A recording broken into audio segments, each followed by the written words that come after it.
Hi, I'm Ken Jacobson, Senior Documentary Programmer, AFI Festivals, and I want to welcome you to AFI Fest 2020, presented by Audi, and to this Q&A for 76 days, directed by Hao Wu, Wei Shi Chen, and Anonymous. First, I want to thank our supporters of the festival, our presenting sponsor, Audi, our AFI members, and of course, you, our audience. 76 Days had its world premiere at the Toronto International Film Festival and is screened at the Camden International Film Festival and Heartland Film Festival. We're thrilled to be one of the first festivals to screen the film, and equally thrilled today to have with us director, producer, editor, Hao Wu. Today's conversation will be moderated by Gil Robertson.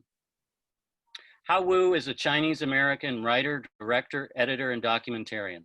His films as director include Beijing or Bust, The Road to Fame, People's Republic of Desire, which won the Grand Jury Award for Best Documentary at South by Southwest, and the short All in My Family, which is a Netflix original documentary. Writer and author Gil Robertson is the co-founder of the African American Film Critics Association, the largest group of Black film critics in North America. As its president, Gil oversees the annual AFCA Awards, which has become a recognized fixture of the Hollywood awards season. Gil has written over 50 national magazine covers and contributing bylines to a wide range of national publications. He's also the founder and creator of the nationally syndicated arts and lifestyle column, The Robertson Treatment, which has a reach of nearly 2 million. As an author, he has written and edited numerous books, including Not in My Family, AIDS in the African American Community, and Book of Black Heroes, Political Leaders, Past and Present. Thanks to both of you for being here. Thank you, Ken. Thank you, Ken. Glad to be here. Hi, Hal. How are you doing? Good. I'm doing okay. Congratulations. No, where are you, in New York? Yes, I'm based in New York. Well, congratulations on 76 days. I mean, it's amazing. And you got to it so quickly. I mean, talk about that. How did you know? Because you guys were there almost from day one when this whole thing jumped off. How did you guys know that this was going to be something so important to the world, to humanity? Yeah, Gil, actually, normally I don't like to make films on very newsy topics because for me personally, I feel as a filmmaker, what additional understanding or complexity can I introduce to a typical news topic? That's something I'm always aware of. So usually I would not touch a topic like COVID or 76 days. But then the COVID topic has become really, really personal because on January 23rd, I flew back to Shanghai, China, to spend Chinese New Year with my family. That was the day when Wuhan went to lockdown. And before that, we had arranged to have our entire family to go back. So my parents, both of them were diagnosed with late-stage cancer, had cancer surgery last year. They could spend some time with my kids who were 5 years old. So, but then 6 hours before the flight, once we heard Wuhan was under lockdown, we had to cancel the ticket. And it was really agonizing because I didn't know whether how soon my parents will be able to see my kids again. So I flew back to Shanghai. Shanghai, even though it's not Wuhan, it's not under any official lockdown, but the city shut down. And then it was pretty bizarre to see during China's largest family holiday, and there's nobody walking outside. So that really stayed with me. And then during the holiday, all we could do was trying to scroll through social media to figure out what's happening in Wuhan. What we heard was that situation there was pretty dire. The hospitals were overwhelmed and people were dying, and the medical workers didn't have enough PPEs, personal protective equipments. So I think everybody was really confused why this happened. How come the government didn't do enough to control it, to control the outbreak? And we had to shut down an entire city and also pretty much shut down the entire country. So once I came back to New York, when a US network approached me, asking me if I would be interested in making a film about this outbreak, I immediately jumped down because I was there, I was seeing the impact it had on the entire nation. So I started researching. I reached out to over a dozen filmmakers who had been filming in Wuhan from the very beginning. And yeah, I got in touch with, I found my two co-directors whose footage really shook me. And I decided to work with them, collaborating over the internet, because they would upload their footage up onto a cloud service in China. And then it will show up on my computer. I will download it, look at it, and have a conversation with them for a while. So now, how did they gain access to the hospital? Because I mean, there's a great deal of intimacy that is on display throughout the documentary. I mean, was it like a secret camera? Although it seemed to me that the camera was sort of out in the open. Yes, it was challenging to gain access. China, during the lockdown, really the government controlled access to the hospital. Only health workers, patients, and reporters were allowed in. So both of my co-directors, they work for media organizations in China. My co-director, Wei Shi Chen, who was willing to identify himself, worked for Esquire China, but he was not sent on assignment. He just wanted to find out what's happening. So he found a medical team being sent to support Wuhan from elsewhere in China. He embedded himself with the medical team at a hospital. And because he was a reporter, so the hospital basically agreed to let him film there. And also at the very beginning of the lockdown, because the hospitals were overwhelmed, they wanted to get the message out that they needed help. So some of the hospitals also welcome reporters and filming crews, as long as you work for some kind of entity that's approved by that's not, frowned upon by the government. The hospital could make a decision to allow you to be inside. And so there were a total of 4 hospitals used, with one principal hospital being sort of like the primary set. There are 2 principal hospitals, and there are 2 other hospitals where there was some footage from those 2 hospitals. But during the film, I didn't bother to really ID the different hospitals, because it's all stories about surviving on the front line. What did you learn in putting this together about these heroes, these first responders, these medical professionals who are risking their lives to save the lives of others? Yeah, I didn't started off wanting to portray them as heroes. I think the story gradually came together during edit, because at the beginning of the editing, we also shot outside of the hospital as well. We follow some volunteers who's really helping to drive patients and doctors around, because the city was shut down. There's no public transportation. We also follow some people who were stuck at home because they couldn't get out of their houses. So there were a lot more stories we were following at the beginning. We were originally trying to make a film about how this entire city lived through the 76 days of lockdown. But gradually during the edit, what I found most fascinating, most unique about the footage, it's the personal interactions between medical workers and patients on the front line in the hospital. So gradually we whittled away all these other scenes and footage, just really focus on stories within the hospital. And I must say, I actually talked to my 2 co-directors repeatedly. I said, I don't want this to become a propaganda piece. I don't want to portray them as absolute heroes. It is truly what's happening in those hospitals. So my co-directors confirmed that it is true. In those hospitals, the medical workers often went beyond their medical duties, trying to comfort the patient, trying to provide a human touch, because even within the hospital, the patients were not allowed to leave their rooms to avoid infection or contamination in the hallways. So it was a really harrowing existence living in those hospitals. And I was going to ask about that, because I mean, it does become a snapshot of a hospital or hospitals in this case in crises, but you never really get the sense that it's COVID, that, of what the perpetrator is, except for the fact that it's something that is, that's killing people, and that has spun the hospital sort of out of control. Was that something deliberate? Because it is very obvious that the film very seldom ventures outside of the hospital, and when it does, it's done very minimally.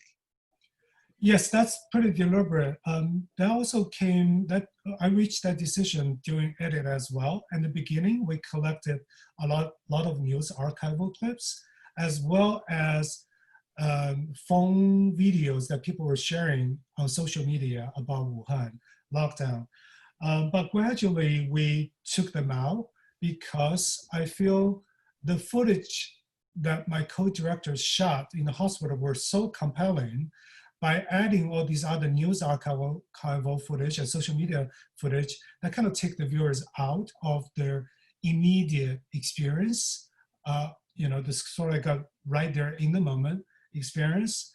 And also because the longer I spent in the edit room, the more I realized the same stories have been being replayed all over the world, in Italy, in the UK, in the US.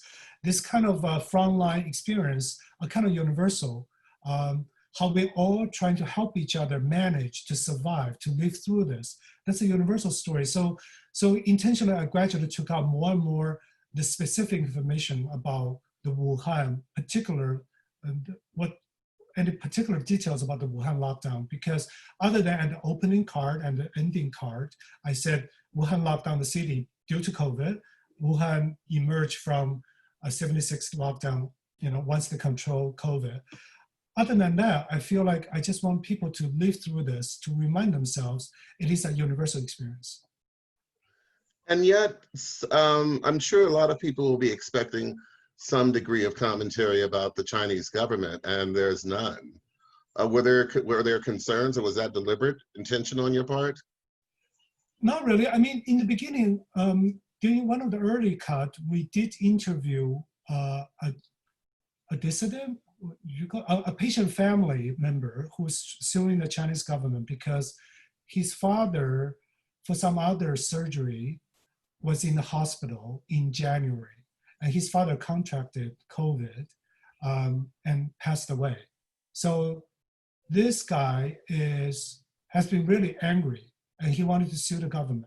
So we did interview him, but because the city was locked down, so it's really hard to go inside and visit people to film their daily lives. So we didn't have enough verite footage to really build him into a full character. So I tried to cut in his interview into the film, but it kind of, once again, artistically, I think it takes us out of the moment in the front line. And I didn't think that makes a good film. It may make the messaging more interesting, but also it's a talking head. The rest of the film has no talking head. The rest of the film, the film right now, the final cut is almost like a Frederick Wiseman on steroids. Maybe it's much faster. So in the end, I decided just to let audience experience rather than tell them things, because I feel a lot of information has been well covered in news media. Why do I want to replicate it in a film? Well, I mean, what are your expectations now that the film is ready for market? How do you expect audiences will react? Yeah, I think so far, based on the response coming out of TIFF, Toronto International Film Festival, I think even though we have been reading, talking, and sometimes watching news coverage of COVID for so long, it feels like a lifetime. It's still rare to see COVID stories up close and personal on the front line. So I think most of the audience at TIFF were shocked by the footage. It's a really stark reminder of how dangerous COVID truly is. So just wear your mask and be prepared for the second wave. Don't take it lightly just because it hasn't impacted you, your family right now. It could it's very dangerous. So that's one thing I really want to do this film, to remind people how bad it is. And secondly, I do want people to see beyond the news headlines about what happened in Wuhan, what happened in China, or what happened in Italy for that matter, right? Or in all these hotspots.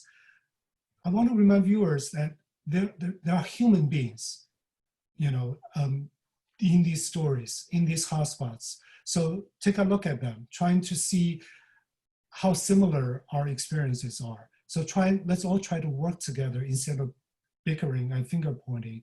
Let's try to find a solution to get out of this. And at the end of the day, that's certainly more important than the politics that have been, injected to the whole COVID situation. Have you been surprised with the way the United States has responded to this crisis? Yes, I was truly shocked when I was in New York filming in March when COVID hit New York.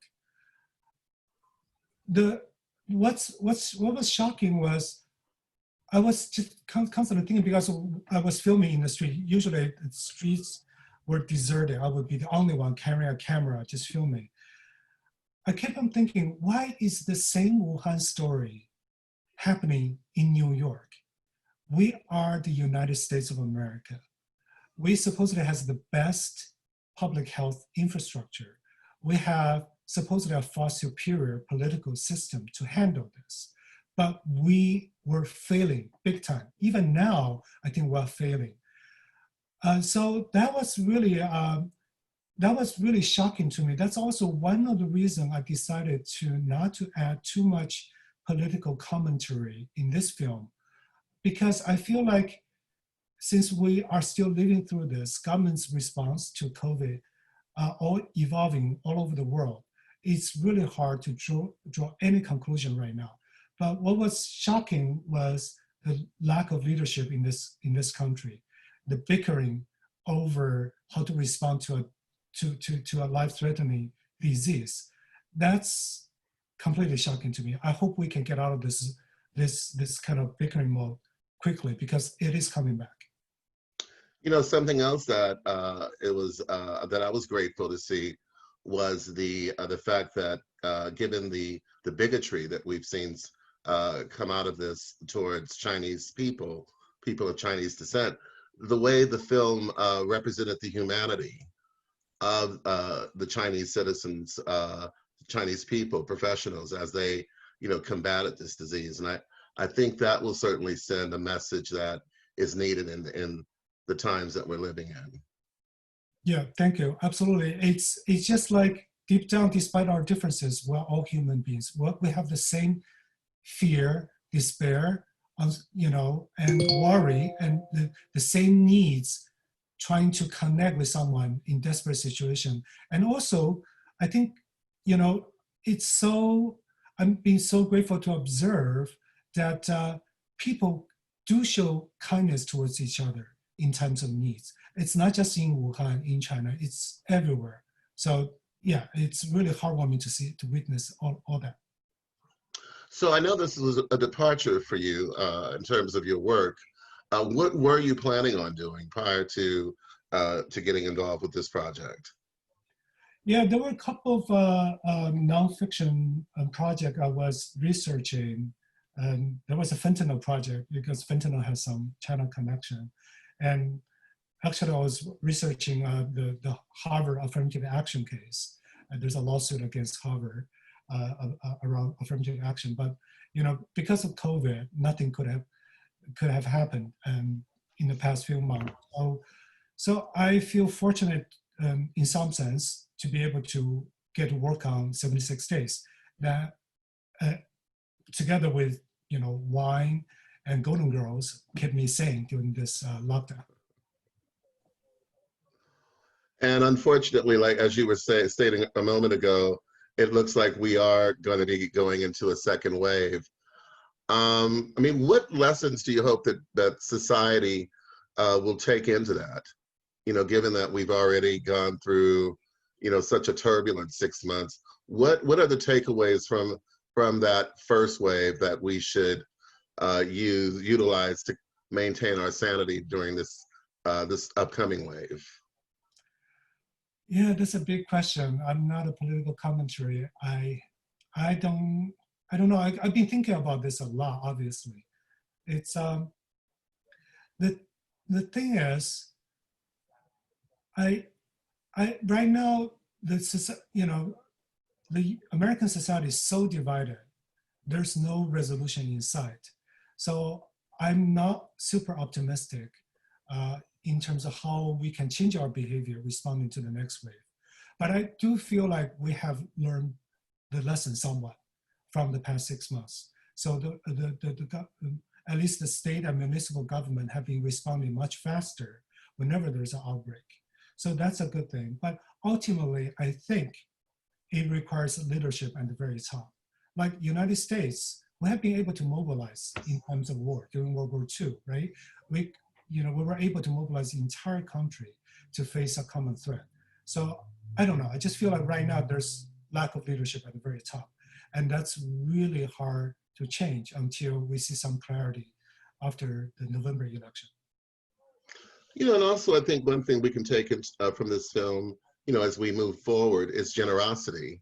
The way that the staff there, the tenderness that they showed the families of the patients is certainly a lesson. I often think, you know, that why would we collectively, the world, be going through this? What are the takeaways? What are the lessons that we should, that we hopefully will gain from this experience? And I must tell you that one of the scenes that really, you know, remained with me after watching 76 Days was the compassion, was the generosity of the nurse as she returned personal belongings to the daughter of one of her patients. And so maybe that's a good takeaway that 76 Days will leave with viewers, that we can then take on, that we can then move forward with. Yes, absolutely. Be nice to your family, nice to your neighbor, nice to people you know, but also be nice to strangers. Don't try to other them. View them as some people separate from you. We're all the same. We're all the same. Absolutely, absolutely. Well, if we can just learn that, that would make the whole thing worth it. Exactly. Thank you so much for your time. Are there any social handles that you want to share with the audience so that they can follow you on this journey? People can easily find me on Twitter. Just type in Hao Wu or 76 Days, they will be able to find me. We just finished the film in August, and we were rushing to premiere at TIFF and right now we're preparing for all the upcoming festivals. We don't have a distributor or official handle for the film yet. So, but people can really reach out to me on Twitter. Fabulous. Well, thank you so much. And thank you for joining us today, audience. We hope that you enjoyed this film. And I certainly hope you have takeaways from it that are positive the same way that I did in watching it. It's a great movie, one that I highly recommend. Thanks, Gil, and thank you, everyone.